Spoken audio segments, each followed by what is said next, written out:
আল্লাহ বলবেন, এ মেরে মাহবুব, তোমার জায়গা হবে ওইটাই যেখানে তোমার কোরআনের আয়াত পড়া শেষ হবে। একবার চিল্লে বলেন তো সুবহানাল্লাহ। সুবহানাল্লাহ। কোরআনের শেষ আয়াত কোনটা যে ভাই বলেন তো? কোরআনের শেষ আয়াত। আর শরম করিও না, আমি কি আপনাকে জামাই দিতে এসেছি নাকি? জামাই থাকতে করে কাঁপতে লেগেছে। তারপর শুধু জিজ্ঞেস করছে, হ্যাঁ ভাই কাঁপছে কেন? আর বিরাট অভ্যাস নাই তো আপনাদের জবাব দিয়ে তো অভ্যাস আছে। বলেন কোরআনের শেষ আয়াত ওয়ান্নাস মিনাল জিন্নাতে ওয়ান নার। আর প্রথম আয়াত আলহামদুলিল্লাহ। আলহামদুলিল্লাহি রাব্বিল আলামিন। শুরু হলো ৬২৩৬ নম্বর, অর্থাৎ সবচেয়ে উঁচু জান্নাতে এ হাফেজ কোরআনেরা। আপনি বলুন, আল্লাহ আমার যদি একটা বেটা হতো তো আমিও দেখতাম। শুনুন তাহলে, বেটার আগে কি আছে? আপনার বেটা না, তাতে আপনি মনমরা হবেন না, মায়ুস হবেন না, হতাশ হবেন না। একটা গাজল শুনে যান। আমরা ছড়াবই কোরআনের নূর, পথ হারাতে যাবে পথের দিশা। আমরা ছড়াবো কোরআনের নূর, পথ হারাতে যাবে পথের দিশা। কোরআনের তেলাওয়াতে রাঙাবো, কোরআনের তেলাওয়াতে রাঙাবো বুক। খুঁজে নিব মাবুদের ভালোবাসা, পেয়ে যাব আল্লাহর ভালোবাসা। আল্লাহর মোহাব্বত না পেলে জান্নাত কেউ যাবে না। আর বলেন তো, আল্লাহর ভালোবাসা কিসে বেশি পাওয়া যায়? আপনি নামাজ পড়েন, রোজা রাখেন, 14 বার হজ করেন, যতই আমল করুন না কেন, আল্লাহ আমার বলে আমি কবুল করতে পারি না পারি রে। কিন্তু আমার কালামকে তোরা যদি আঁকড়ে ধরিস, কোরআন বেশি বেশি করে পড়িস, আর পড়তে জানিস না যদি শুনিস, তোরা আমার আপন হয়ে যাবি, আমার মাবু হয়ে যাবি। আর আমি আল্লাহ, তোরা আমার কাছে চাহা না চাহা, বিনা চাহতে আমি তোদের জরুরিয়াতে জিন্দেগি, জীবনের সমস্ত দরকার আমি আল্লাহ পুরা করে দেব। তোরা কে বেমারে আছিস, আমার কোরআন পড়ছিস, তুই আমার কাছে বেমারের ভালো চাইলি না, আমি তোর বেমারকে ভালো করে দেব। তুই ভাবে পড়ে আছিস, আমি আল্লাহ এই কোরআনকে ভালোবাসার কারণে আমি তোর ও দুনিয়ার অভাব অনটন ওরে কুরবানকে আমি তোর দূর করে দিব। আল্লাহ নিজে বলছেন, তুই আমাকে চা বা না চা, বিনা চাতে আমি তোর সমস্ত দরকার পুরো করব। একবার সুবহানাল্লাহ বলা যাবে না?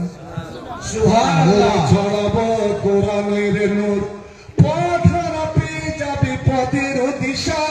কোরআনের তেলাওয়াতে রাঙাবো বুক, খুঁজে নিব মাবুদের ভালোবাসা, পেয়ে যাব আল্লাহর ভালোবাসা।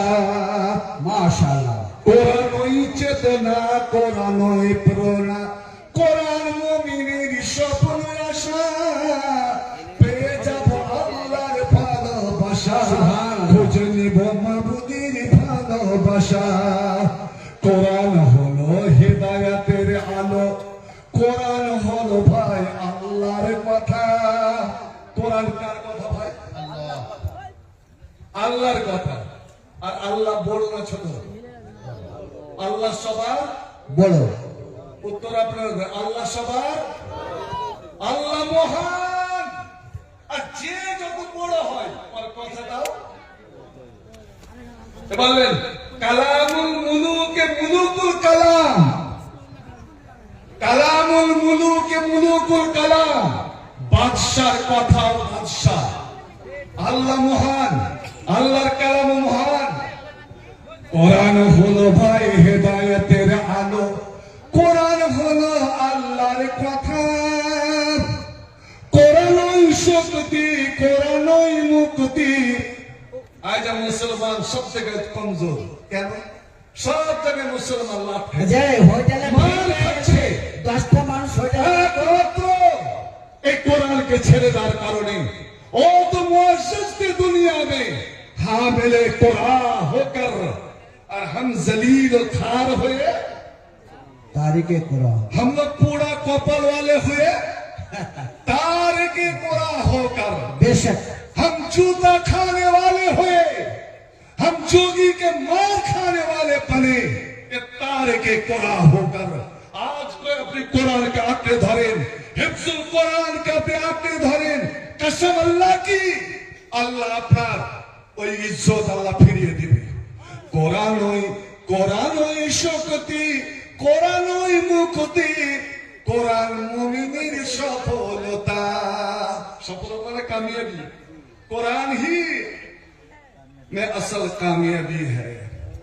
এসো কোরআন পড়ি, এসো কোরআন শিখি, কোরআন পড়ি, এসো কোরআন শিখি, কোরআন মতে জীবন গড়ি।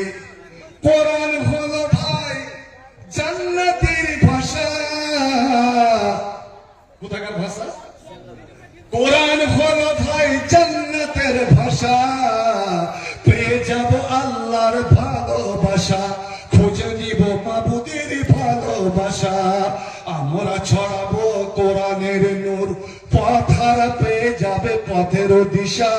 কোরআনের তেলাওয়াতে রাঙাবো বুক, পেয়ে যাব আল্লাহর ভালোবাসা, খুঁজে নিব মাবুদের ভালোবাসা।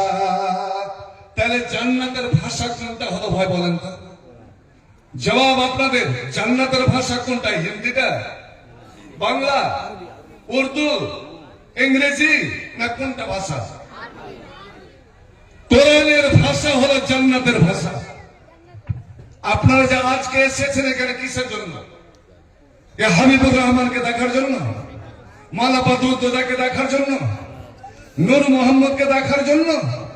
না, এসেছেন যে দুটো কোরআন হাদিসের বয়ান শুনে আমরা ঈমানকে তাজা করব আর ওখান থেকে জান্নাতের টিকিট আনবো। শুনেন, আপনি জীবনে আরবি পড়েন বা না পড়েন, কোরআন পড়েন বা না পড়েন, যখনই আপনার দমটা বের হলো, কবরে গেলেন, তো কবরের সওয়াল হবে না? কবরে যে সওয়াল হবে কোন ভাষাতে বলেন? আরবিতে। কয়টা সওয়াল হবে? তিনটা। আমি বলছি চারটা, এখানে ভুল করে দিও না। চারটা সওয়াল।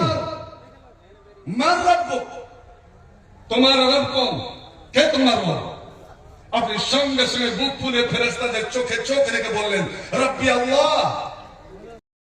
তোমার নবীকে দেখতে পেলাম না, তোমার নবীর কবরে সালাম দিলাম, কিন্তু আল্লাহ ঈমানের নজরে, ঈমানের নজরে বশারতে কলব সে, দিলের বশারত থেকে যদি আমি আমার নবীকে চিনে থাকি, সব মুমিনেরা বলে দিবে ইনি মুহাম্মদ রাসূলুল্লাহ সাল্লাল্লাহু আলাইহি সাল্লাম।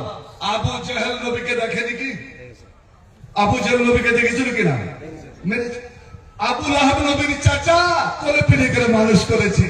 ওতবা সাইবা নবীকে কোলে পিঠে করে মানুষ করেছে। তায়েফের মাঠে গেলাম, ওতবা সাইবার বাগানটা দেখে আমি অবাক হয়ে গেলাম।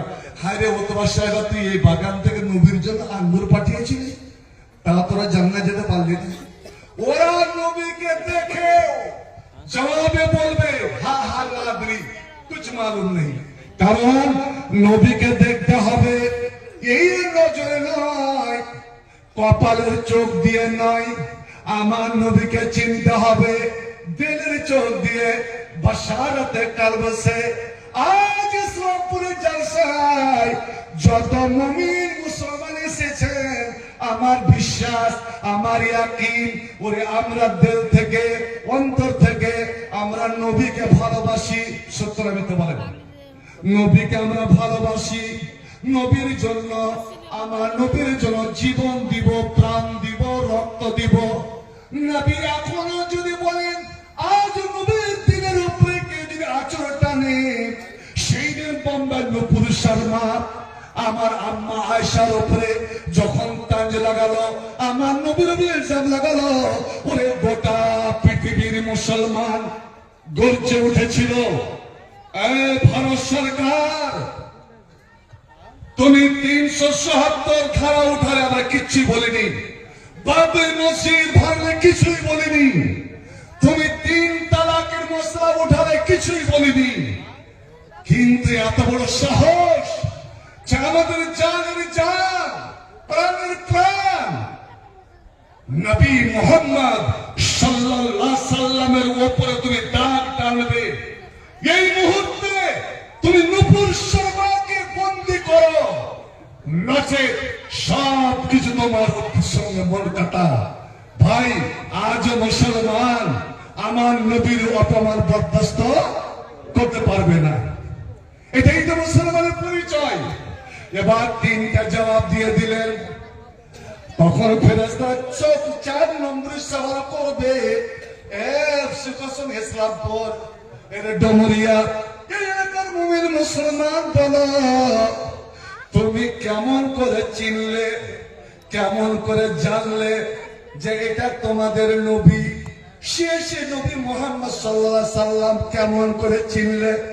সেই দিন তখন বলবেন, কোরআন কিতাব আল্লাহ, আমরা আল্লাহর কোরআন পড়েছিলাম। হ্যাঁ, আমি কোরআন পড়তে জানতাম না, আমি কোরআনের উপরে ঈমান এনেছিলাম, আলেম ওলামার কথার উপরে ঈমান এনেছিলাম। তাই আমি চিনে নিলাম যে ইনি আখির নবী। আল্লাহ আরশে হাসবেন আর আওয়াজ লাগাবেন, নিদায়ে ইলাহি আয়েগি। এ আমার ফেরেশতা, আমার মাহবুব বান্দাকে আর তোরা কষ্ট দিস না। এই দুনিয়ার ঝামেলা থেকে বেচারা খাস্তানা হয়ে এসেছে, ওকে আরামের ঘুম ঘুমিয়ে দাও, আরামের নিদ পাড়িয়ে দাও। মা যেমন ছেলেকে দুধ পান করাতে করাতে জরুরি আস্তে আস্তে শোয়ায়, ওর মাথাতে হাত বুলিয়ে বলো, কি বলো? নাম কানামাতিল উরুস।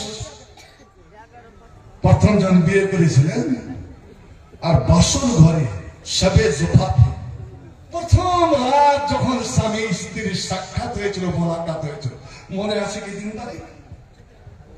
সেই দিন যেমন তোমরা এক অপরকে জড়িয়ে ধরে অঘোর ঘুমে অচেতন নিদে ঘুমিয়ে গিয়েছিলে, ওইভাবে তুমি ঘুমিয়ে যাও, তোমার ঘুম কেউ ভাঙাবে না।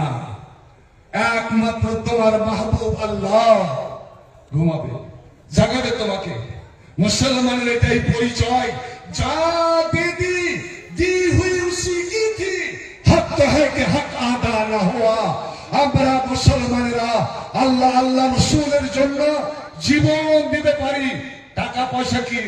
টাকা পয়সা খুন দূরে যা, জীবনের মতন কিনতে জিনিস আমরা আল্লাহ আল্লাহ রাসূলের জন্য লুটিয়ে দিব।